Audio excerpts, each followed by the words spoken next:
Stop everything. This is not a hot take. This is a red alert for every Falcons fan. What I'm about to say will make your heart race and your jaw drop. If you love Atlanta football, listen hard. Nothing will feel the same after this. Hey Falcons Nation, sit tight for the next minute. I need you right here with me. Something strange and very wrong is happening inside our team. I'm not talking about bad luck or a few fluke plays. I'm talking about patterns. Repeated mistakes. Decisions that look like they come from somewhere else, and those decisions are hurting our team on purpose. Think about the last few games. Easy passes that hit a receiver's hands and still fall to the ground. Plays that drag on, like someone is delaying the call on purpose. A young quarterback, picked early, full of hope, now struggling under pressure. His completion rate drops. He gets picked off. He gets pulled late in the game. Fans see the numbers and feel the pain. But numbers don't tell the whole story. I've been hearing from people close to the team. They are angry. They say the sideline calls are slow. They say routes are changed at the last second. They say receivers drop balls they should catch in their sleep. They say our young QB is being left exposed, like he's standing alone against the storm with no shelter. These aren't random voices. These are people inside the building who can't believe what's happening. So why would this be happening? Why would anyone inside our own house make choices that break the team down? Is it bad coaching?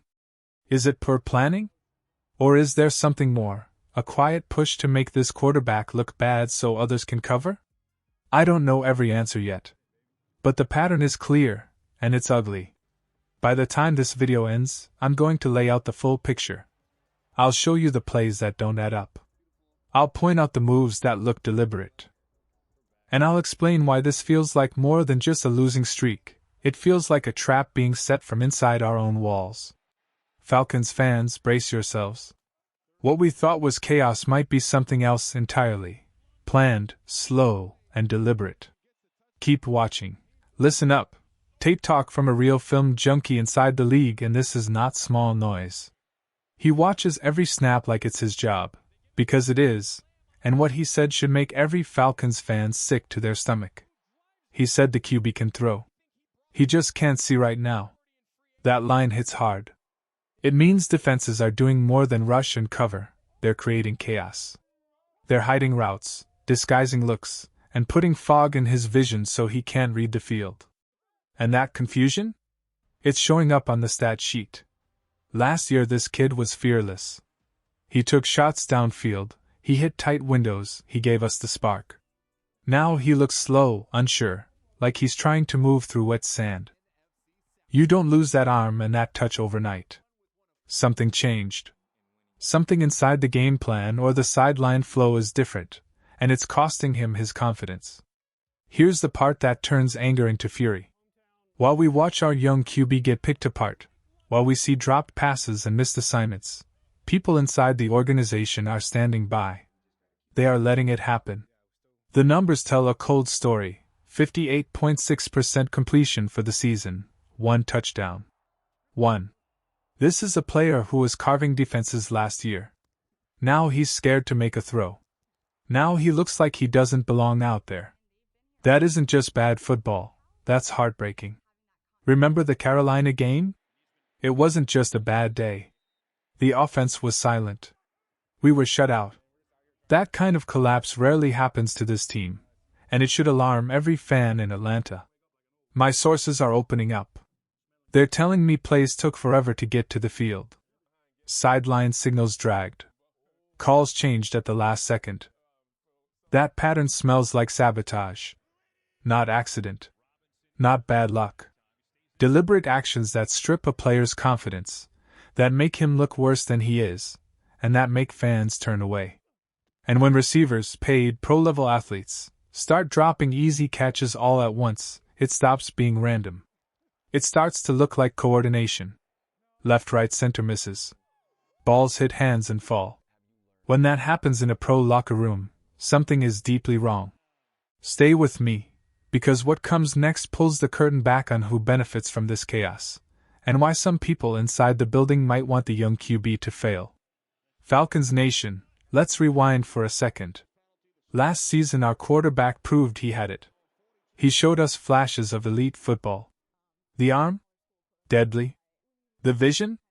Sharp. The confidence? Unshakable.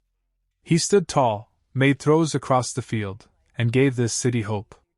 We believed because we saw it with our own eyes. So what happened? What flipped?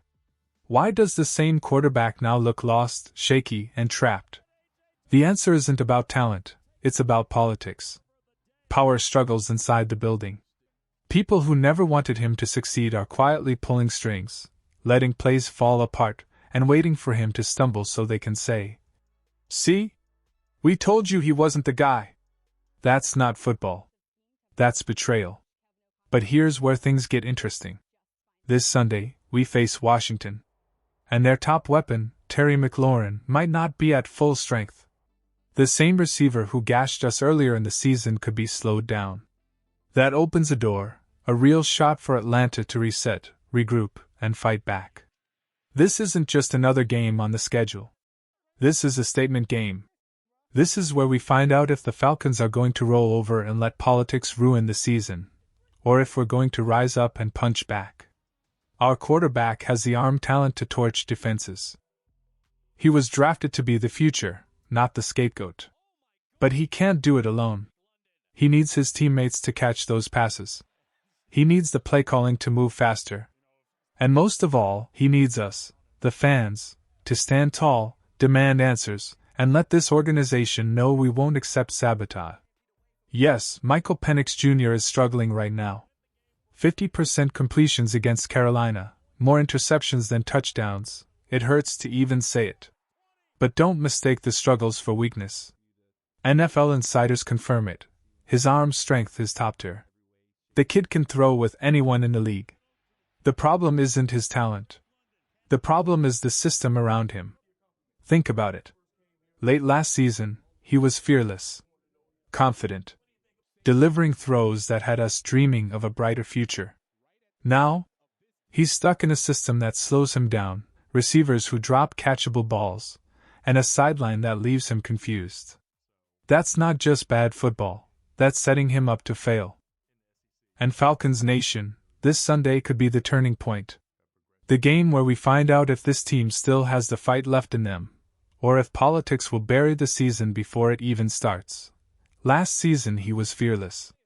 He let that cannon arm loose across the field, ripping throws that made defenders backpedal and fans jump out of their seats. He showed us glimpses of brilliance, the kind that makes you believe you've found your guy. But look at him now. The difference isn't his talent, it's the crumbling support system around him. Instead of being lifted up, he's been left hanging. Instead of being protected, he's been exposed. And that's the part that burns the most, watching a gifted player get dragged down by the people who should be helping him rise. Here's the good news, there's still time. Yes, Tampa Bay is riding high at 3-0, but this division isn't locked. Far from it. The NFL has seen crazier comebacks, and Atlanta has always been a city built on resilience. We fight back when the world counts us out, that's in our DNA. And this Sunday could be the spark. Washington is walking in with problems of their own. Terry McLaurin, their top receiver, is banged up. If we attack their weaknesses and clean up our own mistakes, no more slow play calls, no more easy drops, we could flip the script right here, right now. Dan Quinn understands what it takes to build a culture. He proved it once in Atlanta, and now we're at a crossroads again. Everything depends on how we respond. Do we fold under the pressure? Or do we show the grit, the fight, the heart that defines Atlanta sports? Falcons Nation, I want to hear from you. What's the one change you'd make right now to save this season? Drop it in the comments. Let's make our voices loud enough that the organization can't ignore us. This isn't just about football, it's about pride. About refusing to let politics and sabotage erase our future. We can still take this season back, but it starts with us demanding better. So tell me, are you ready to fight for this team, through thick and thin?